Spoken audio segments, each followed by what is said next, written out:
Voilà, merci de nous retrouver en ce mardi 27 décembre 2022. Nous sommes toujours dans la mouvance de la célébration de la fête de la Noël. Joyeux Noël donc à tous et merci de nous retrouver à Matin Bonheur, votre émission qui du lundi au vendredi vous entretient et qui l'a fait durant toute l'année 2022 et on est là. Bienvenue à Matin Bonheur.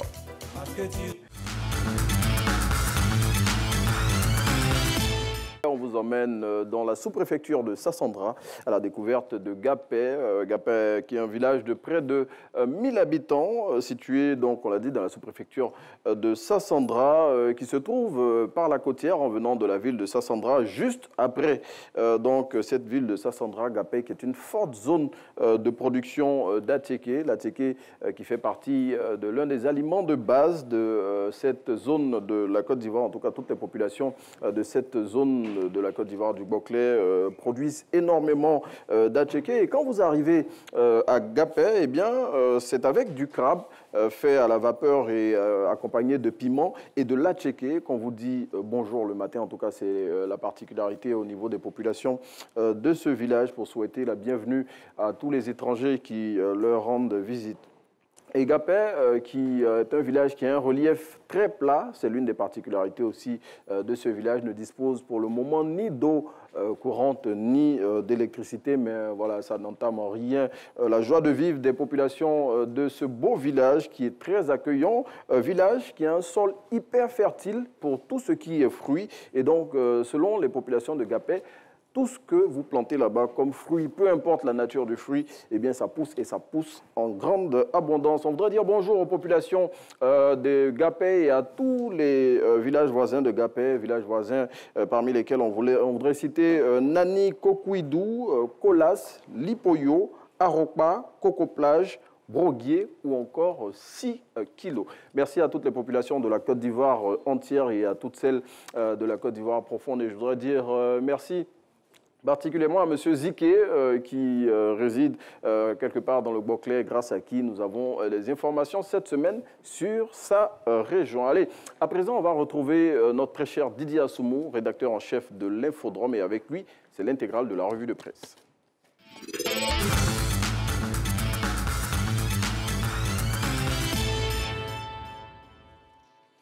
Bonjour Didier.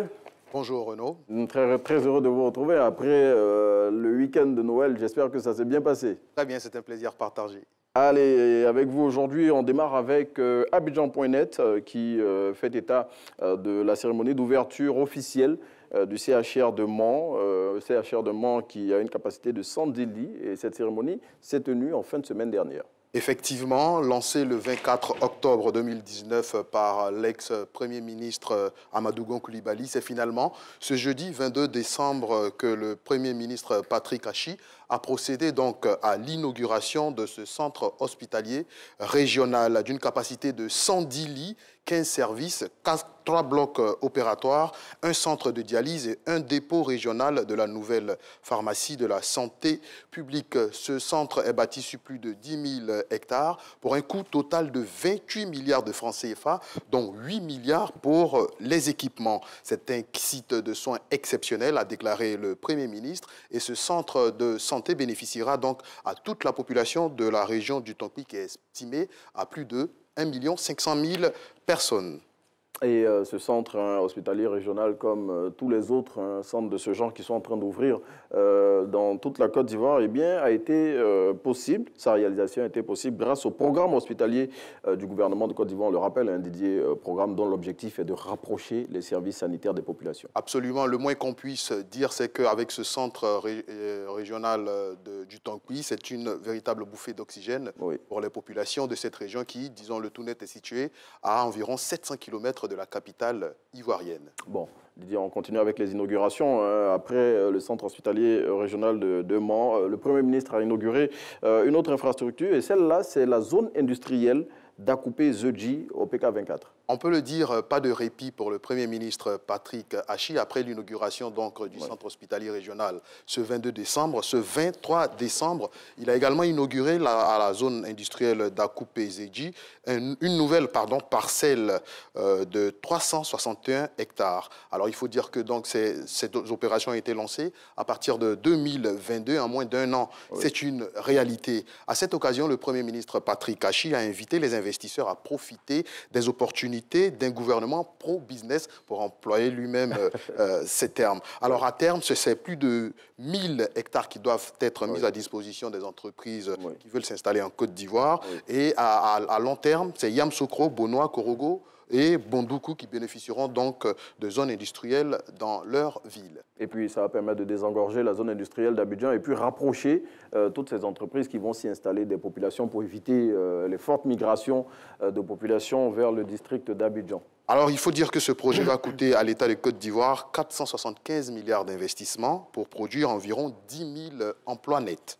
Bon, en tout cas, c'est une bonne nouvelle en cette fin d'année pour toutes les populations ivoiriennes. Et voilà, c'est dans l'élan du gouvernement ivoirien de rapprocher tout ce qui est fait en termes de développement de toutes les populations. Didier, on parle de la fête de la Noël, du week-end dont on vient de sortir. Et l'ONPC a dressé le bilan des opérations qu'il a menées. L'Office national de la protection civile a effectivement dressé le bilan des interventions des centres de secours d'urgence ce week-end donc, de la Noël. Au total, on dénombre 195 victimes, dont 7 décès. 173 interventions ont été enregistrées, 113 accidents de la circulation, pour, je l'ai dit tout à l'heure, un total de 195 victimes, dont 7 décès. Et puis, on va refermer cette intégrale de la revue de presse, malheureusement, sur une note dramatique qui s'est passée dans la ville de Dembokro, où une dame et ses enfants sont malheureusement décédés. Il s'agit donc d'un incident qui a endeuillé justement ce week-end de Noël à Dembokro, plus précisément dans le quartier de Soukouradian. Une mère de 35 ans et ses 3 enfants ont été retrouvés morts dans leur maison. La nouvelle a circulé d'abord sur la toile et elle a été confirmée justement par la ministre de la Femme quelques instants plus tard dans un communiqué. Le communiqué donc indique que les enquêtes ont été ouvertes. Pour l'heure, on ne connaît pas donc les circonstances de ces décès, mais une chose est sûre, et selon toujours le communiqué de la ministre, nous avons retrouvé donc les victimes dans une pièce de 2 mètres carrés avec une odeur suffocante de fumée. On s'en tient donc pour l'heure aux enquêtes qui sont toujours en cours. Bon, en tout cas, on va demander aux populations d'être vigilantes. Et puis, on se rappelle que le 28 octobre dernier, il y avait eu un cas similaire dans la commune de Koumassi, où une famille composée de 4 membres avait été décimée. Merci, Didier, d'être venu partager avec nous les lignes des quotidiens de ce jour. Nous, on continue de dérouler notre émission et on va recevoir à présent Maître Vanessa Ba-Leroux, qui est déjà en studio avec nous. Et avec elle aujourd'hui, on va parler justement des contrôles routiers et de tout ce qu'il faut avoir en termes de bonnes pratiques pour ces contrôles routiers. Là, mais avant, on revient sur le challenge matinal de cette semaine. Eh bien, on voudrait savoir le titre de la chanson qui vous a été proposée hier dans Défi Matin, hier lundi 26 décembre 2022. Il faut nous donner le titre de la chanson et la personne qui nous apportera le nom de cette chanson-là. Donc, voilà le titre de la chanson dans Défi Matin de ce lundi 26 décembre 2022. Apportez-nous la réponse au 07 48 75 44 76.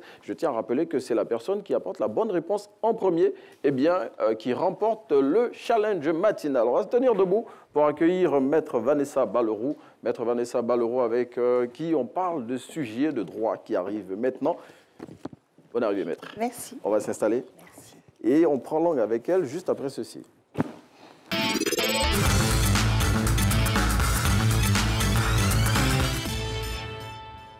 Comment ça va, Maître? Ça va bien. Et la fête de Noël, ça s'est bien passé? Ça a été. Super, on sent à votre mine même que ça s'est bien passé. Hein?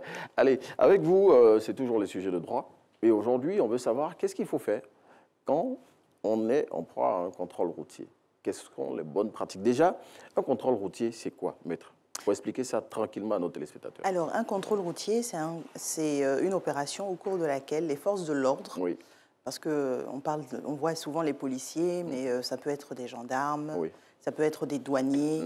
En tout cas, les forces de l'ordre, ce qu'on appelle les corps habillés, vont arrêter un véhicule pour procéder à la vérification des pièces du véhicule des pièces du permis de conduire, par exemple, du conducteur. Ils peuvent même aller jusqu'à contrôler les passagers du véhicule.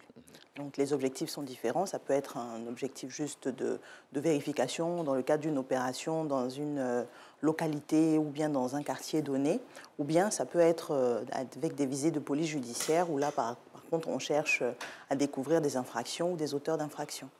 Donc ça peut être purement une opération de police classique avec des vérifications de ce que les conducteurs ont effectivement les documents qui leur permettent de conduire, que les véhicules sont vraiment assurés, etc., etc. Ou alors, ça peut être la recherche d'infractions dans les véhicules ou la recherche d'auteurs d'infractions qui pourraient se trouver dans ces véhicules. OK. Et quand on a fini de dire tout ça, maintenant que les téléspectateurs ont compris, est-ce qu'on peut refuser de se soumettre à un contrôle? Parce que c'est déjà arrivé. Alors, on ne peut pas refuser de se soumettre à un contrôle. Pourquoi? Parce que les policiers, les gendarmes, les douaniers, les eaux et forêts représentent une parcelle de l'autorité de l'État. Donc, vous ne pouvez pas refuser de vous soumettre à un contrôle. Maintenant, les contrôles aussi doivent se passer dans une certaine, on va dire, courtoisie, dans la mesure du possible. On ne peut pas demander de manière, je ne sais pas moi, agressive ou en tout cas discourtoise à quelqu'un de descendre de son véhicule, ou avoir des propos qui sont des invectives, voire même des injures. Oui. Donc, des deux côtés, il doit y avoir une certaine proportion. Mais en tant que citoyen, on ne peut pas refuser de se soumettre à un contrôle de police de quelque corps que ce soit. Bien, donc, quand vous avez fini de dire ça aussi, je veux dire, quelles sont les demandes auxquelles un individu peut refuser de se plier lors d'un contrôle? Si les demandes sont manifestement excessives, si elles sont humiliantes, par exemple, on dit alors descendez, mettez-vous à genoux, c'est particulier quand même. Dès lors que vous n'êtes pas offensif, dès lors que vous n'êtes pas agressif envers l'autorité qui vous demande de descendre du véhicule, vous êtes tenu de descendre du véhicule. Oui. Vous ne savez pas pourquoi il vous demande de le faire, certainement qu'il recherche potentiellement une infraction, il a des soupçons. Donc quand vous faites l'objet d'un contrôle, vous êtes tenu d'y déférer. Pourquoi? Parce qu'on est obligé d'obéir aux forces de l'ordre. Oui. Autrement, ça peut être considéré comme un délit de rébellion. Okay. C'est-à-dire on refuse de se soumettre à un contrôle, donc comme c'est le cas dans le sujet qu'on développe aujourd'hui. Oui. Ou bien, ça peut même être un outrage si vous répondez, si voir si vous les prenez au collet. Oui. Voilà. Donc, il faut faire très attention à ça. Il faut respecter l'autorité. Dès lors que l'ordre qui vous est donné n'est pas manifestement excessif, oui. C'est-à-dire ne vise pas à vous humilier, ne vise pas à vous rabaisser dans votre dignité, il faut déférer à cet ordre-là. Et donc, vous avez dit là qu'on doit se soumettre, mais dans une certaine mesure. C'est bien cela. Maintenant, normalement, quelle devrait être la bonne attitude quand on vous arrête pour un contrôle routier? Quand on est arrêté pour un contrôle routier, si on est dans un véhicule personnel, par exemple, l'autorité va venir vous demander les papiers du véhicule. Et s'il ne vient pas? Parce que généralement, dans ce qu'on voit sur nos routes, on arrête le véhicule et c'est le chauffeur qui descend du véhicule, qui va vers l'agent. Qu'est-ce qui devait être fait? En principe, c'est l'agent qui fait le contrôle, qui doit se trouver à hauteur du véhicule pour pouvoir procéder au contrôle. Donc, si on vous a sifflé, vous êtes assis dans votre véhicule, vous ne bougez pas? Vous ne bougez pas. OK. Parce que ça peut être considéré comme un geste agressif. Par exemple, si vous êtes assis au volant du véhicule, on vous arrête et la première chose que vous faites, c'est de descendre. Vous imaginez? Donc les agents sont là et puis vous descendez. On ne sait pas trop quelle attitude avoir envers vous. Donc ça peut même être dangereux. C'est que, surtout pour les véhicules de transport en commun, dès qu'on les siffle, ils descendent. Ils courent avec les pièces pour aller vers les agents. Donc ils ne devraient pas. Il ne devrait pas. Pour ceux qui nous regardent ce matin. Bah oui, il ne devrait pas. Regardez la caméra numéro 2. Ils devraient rester dans leur véhicule pour pouvoir être contrôlés aisément. Vous voyez le problème, c'est lequel? C'est que vous avez, en tant que conducteur, des obligations aussi. Vous devez à tout moment garder la maîtrise de votre véhicule. Quand vous stationnez, vous devez stationner de manière sécurisée. Or, qu'est-ce qu'on constate? Les véhicules de transport en commun dont vous parlez, souvent, ils s'arrêtent au milieu de la voie. Ils descendent. Le conducteur descend pour aller présenter ses papiers, certainement pour gagner du temps, mais derrière, il va gêner toute la circulation, tous les autres usagers qui sont derrière lui et qui sont bloqués par son véhicule qui est immobilisé en plein milieu de la chaussée. Ou alors, qu'est-ce qu'on constate? Vous avez des voies, souvent vous avez des voies, des doubles voies qui vont dans un sens et des doubles voies qui viennent dans l'autre sens. Vous avez des gens qui ne sont pas près du trottoir, qui sont au milieu de la voie, qui s'arrêtent. Qui descendent, donc ça perturbe ou alors des véhicules qui sont, là je m'adresse aux forces de l'ordre, qui sont interpellés alors qu'ils sont de l'autre côté de la voie. du côté de la Guissière. Ça, on le voit, l'agent des forces de l'ordre qui vient sur la route pratiquement et qui interpelle. Bon, ça aussi, c'est pas très... Qu'est-ce que l'usager devrait faire? C'est pas très... Ça, c'est désagréable, franchement. Maître, je suis dans mon véhicule, on me siffle dans ces conditions-là, je fais quoi? Mais vous êtes obligé de vous arrêter, c'est compliqué. C'est pour ça que j'ai dit, j'interpelle les forces de l'ordre sur cette pratique-là aussi, qui est extrêmement désagréable pour tout le monde, et la personne qui fait l'objet du contrôle, qui est au milieu de la voie, au milieu de la circulation, et qu'on interpelle, et qu'on essaie de faire garer maintenant aux heures de pointe. C'est absolument... c'est compliqué de faire ce genre d'interpellation-là. Soit on est au milieu de la voie et on interpelle le conducteur, il est obligé de s'arrêter, même si ce n'est pas recommandé. Soit ce qui est mieux de faire, c'est de pouvoir interpeller, de sécuriser rapidement la personne pour qu'elle se mette du côté du trottoir. Mais procéder au contrôle au milieu de la voie à 1 heure de grande circulation, ce n'est pas vraiment indiqué. Bon, mais vous avez indiqué, vous avez parlé des cas des heures de grande affluence, de pointe et tout ça. Et qu'est-ce qu'on doit faire si, par exemple, à 3 ou 4 heures du matin, il y a des agents des forces de l'ordre qui nous arrêtent quelque part? Bon, une rue un peu mal famée, ou bien, je veux dire, même si la rue n'est pas mal famée, mais à des heures vraiment indues, qu'est-ce qu'on fait? Alors, on peut être contrôlé à toute heure du jour et de la nuit. Okay. Comme je l'ai dit, vous avez des contrôles qui sont, alors on les appelle contrôles inopinés, mais ce sont des opérations de police. C'est-à-dire que les forces de l'ordre, policiers, gendarmes, douaniers, comme on disait, de manière classique, vont venir forces de l'ordre. En général, ce sont les policiers et les gendarmes qui vont procéder à des contrôles, mais il y a divers corps qui peuvent procéder à des contrôles. Quand c'est la nuit, par exemple, on cherche à éviter que des personnes qui ont trop consommé, par exemple, d'alcool puissent conduire. Donc, on veut s'assurer que les gens conduisent dans de bonnes... Puis la nuit aussi, malheureusement, il peut y avoir des agressions. Donc, on peut rechercher aussi des individus et ça peut faire l'objet d'un barrage avec un contrôle par des policiers. Donc, à toute heure du jour et de la nuit, on peut être contrôlé, il faut déférer au contrôle. Mais est-ce qu'à ces heures-là, justement, un agent des forces de l'ordre qu'on n'arrive pas à identifier, qui n'a pas son nom sur sa tenue ou un numéro matricule, est-ce qu'on devrait se plier à son contrôle? Et puis surtout, est-ce qu'on devrait descendre du véhicule? Parce qu'il y a des agents des forces de l'ordre qui demandent aux usagers de descendre de leur véhicule, bon, souvent pour des raisons même qui ne tiennent pas la route. Alors, normalement, un policier ou un gendarme, un membre des forces de l'ordre qui procède à un contrôle doit pouvoir être identifié pour des raisons... Et si ce n'est pas le cas? Si ce n'est pas le cas, honnêtement, moi, je ne recommande pas de répondre à un ordre d'une personne que vous ne pouvez pas identifier. Et ça peut être une personne qui usurpe la qualité de policier ou de gendarme pour pouvoir s'en prendre à nos concitoyens, voilà, pour pouvoir agresser des gens. Donc ça peut être dangereux.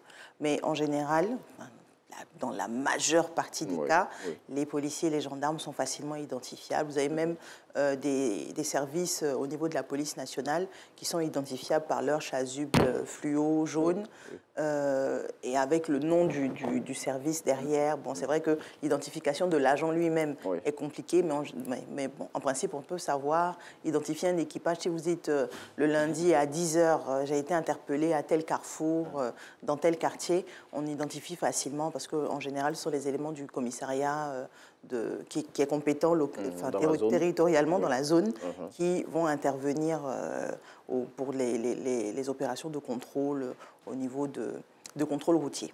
Donc, même si vous n'arrivez pas à identifier, si vous avez eu un souci, il ne faut pas hésiter à en référer directement, soit si ce sont des gendarmes, en général, vous les avez, c'est marqué sur l'uniforme. Si ce sont des policiers aussi, vous pouvez les identifier facilement. Il faut en référer au commissariat le plus proche ou à la brigade de gendarmerie si ça nécessite. Ça s'est vraiment très, très mal passé.